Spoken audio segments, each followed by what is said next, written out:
Kapolda Papua Irjen Pol Matius Devakiri mengatakan ada indikasi pejabat pemerintah daerah di Papua yang terlibat membantu kelompok kriminal bersenjata pimpinan Egyanus Kogoya.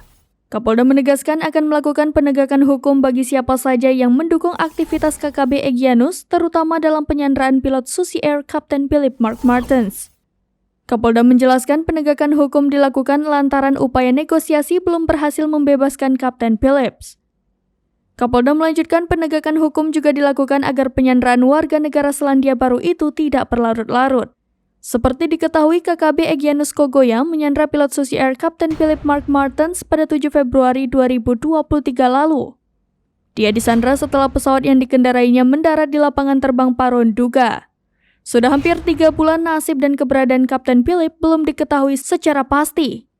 Pemkab menduga telah menerjunkan tim untuk bernegosiasi dengan KKB agar kelompok itu membebaskan Philip, namun upaya tersebut belum berhasil.